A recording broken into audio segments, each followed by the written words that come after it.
Number 48 on my list is Haunted. Haunted is from the Speak Now era. It is included in Speak Now, and it was written by Taylor herself and was produced by Taylor with Nathan Chapman. It is actually a very rock song, kind of more of an arena rock genre than pop punk. So Haunted is about the moment when someone realizes that they're still in love with somebody who is drifting apart and kind of moved on completely from you. They don't like you anymore, but you just can't let them go like that. And that is something that we've always felt. And it's fading out, and time is moving slowly for this person, and maybe they are also trying to move on, which we find in some of the lyrics, but their minds are still hooked on to that person, and that person still haunts them. So yeah, this is a pretty known and general concept, but the writing on the song is very interesting. More so the production, the orchestration, the strings. Oh my god, she had this video where she was in this recording studio where the strings were recorded by a very good artist, by violinist, and that is so amazing.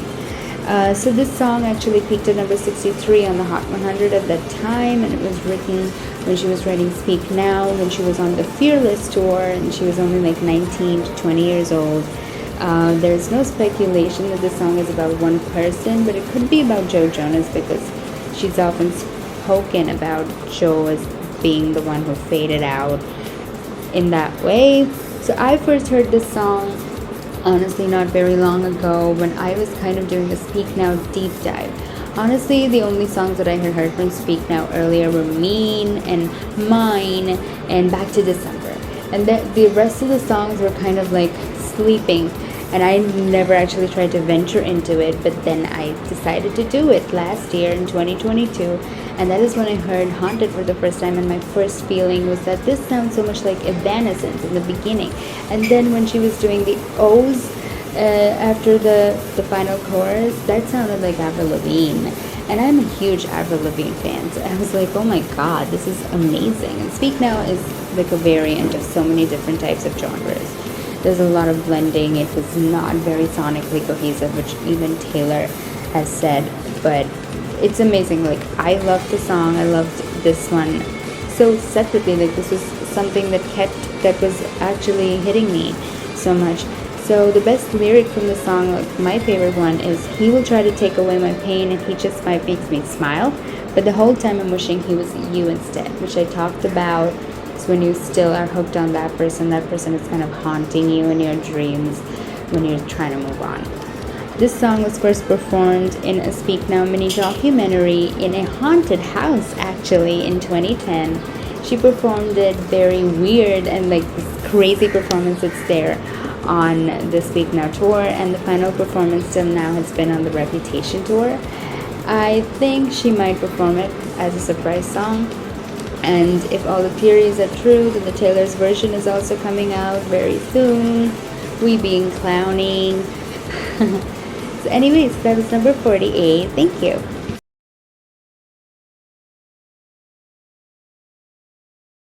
So number 47 is How You Get the Girl. Yes. How You Get the Girl is a song from 1989. And it was written by Taylor along with Max Martin and Shellback, and it was produced by Max and Shellback as well. And this is the iconic duo that has produced many of Taylor's best pop songs. More of the pop songs, but obviously we have other producers as well, but these are the two who have done amazing work, mostly on 1989, and they're just phenomenal. They've written amazing songs for other artists too.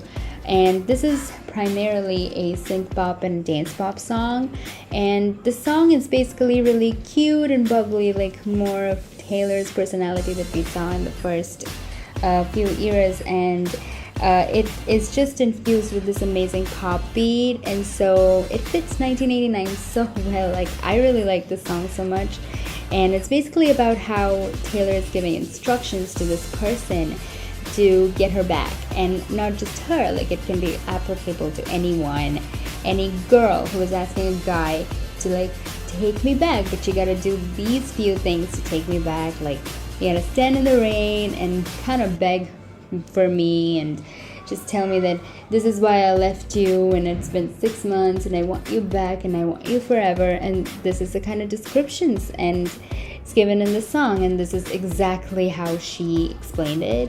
So this song was written around 2013 when she was transforming her whole identity into pop while being on the Red Tour, and it could be possibly inspired by Harry Styles, but it's not exactly about him because it's like a very generalized concept that she tried to tap into. So I first heard this song in 2021 when I was also doing a deep dive of 1989 and wasn't exactly like aware of many of the other songs, many of the deep cuts on the album. I obviously knew all the singles. Those are my favorites, but I didn't know many of the deep cuts. So this is one of them, and I wasn't really like a super fan at that time, and then you get to listen to them again and again, and then yeah, it just ended up at number 47. And my favorite lyric from the song is when you left her all alone and never told her why, because that is one of the major questions that you should be asking some guy who's coming back 6 months later to take you back. Like, of course. So the first time she performed this song was at the 1989 tour when it started, and there's this performance with the umbrellas that's really cool. And then she performed it at the Clive Davis Theater with an electric guitar. That was amazing. That was a great performance. And the last performance was at the Rep Tour in 2018. She might perform it here at the Era Store. We don't know that, but yeah. So that's number 47.